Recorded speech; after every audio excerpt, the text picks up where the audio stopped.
right, now time for Aging in Style with Vitale Wealth Management in Saginaw and Metamora.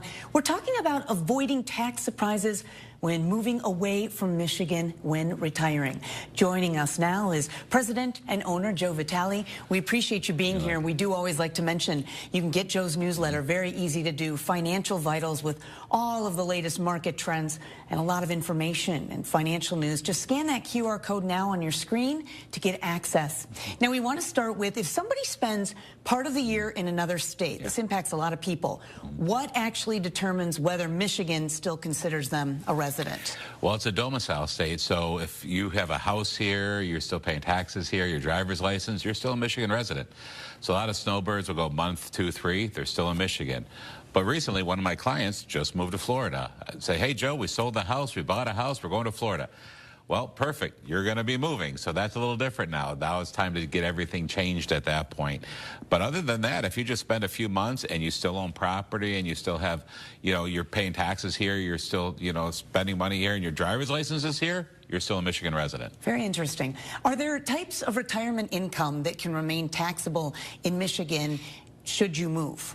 If you don't make the changes, yes. So a lot of times if you do move, you're still going to be paying Michigan tax if you don't call them up and say, hey, stop withholding. We're no longer here, so we're in a new state. You have to alert them that you did that move. So you have to alert Social Security. You have to alert, of course, your pensions, any withholdings from the financial institutions that you're doing, and let them know that, hey, no longer withhold Michigan tax because now I've moved and I'm in a different state. So some phone calls to make, for sure. Absolutely. It's not seamless. It's like, oh, we moved and everybody's going to be notified automatically. It doesn't happen that way.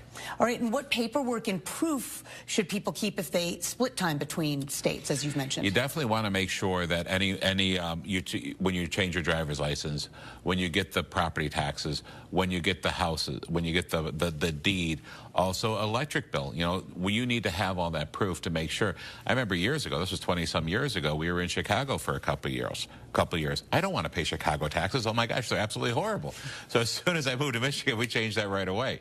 So you do have to do a little bit of onus is on you to make those changes. All right.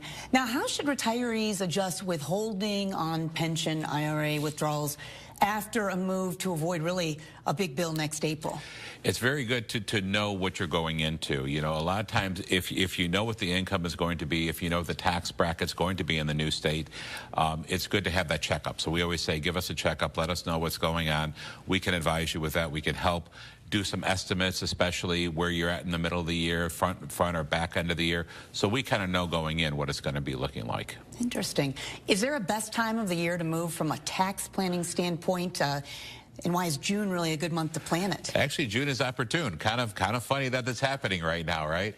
But it's kind of funny. My client just moved at the end of May, June. It's like, my gosh, what are the odds that this came up like this? But it's a great time because it gives you that half-year planning strategy where you can pull your statements from Social Security, you can find out what your withholdings are, any pension withholdings, and what you've paid already, and it gives us time to plan for the next 6 months and to see if we can do Roth conversions yet, if we under-withheld, over-withheld. If you move at the end of the year, it's a little too late at that point. You may have to pay more or less depending on what you've done.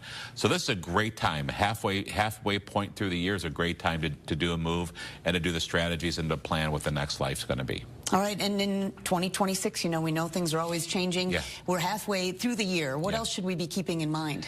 We have to. I hit like crazy on Roth conversions like this, especially in retirement. I just had a family in their late 70s, early 80s, never did Roth conversion, understand financials, understand all this. Now, like, oh my gosh, why didn't I do Roth conversions all these years? And we give out books. One of the books is The Power of Zero, which is really awesome about being in a zero tax bracket in retirement. Another one is The Holistic Retirement. You go to our website, we'll send you that book. I mean, we'd love for you to be educated. The Holistic Retirement talks about strategies to make sure that you're taking advantage of everything in retirement and paying as least tax as possible.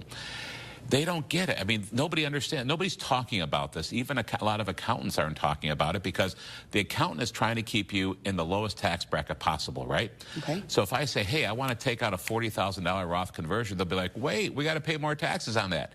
Yes, but if they don't understand, because they don't know you've got a $1 million or a $2 million IRA, and if you don't do it now, you're going to pay tax at a lot higher rate down the road when you can pay a little bit now. So we want to maximize tax brackets now, so we like to meet a couple times a year to make that happen. So by year end, we know exactly what we have to do. Is that a complicated process? It can be, but we make it really easy. Okay. But it's on us. We'll help with that. So it can be very complicated. A lot of people don't understand it.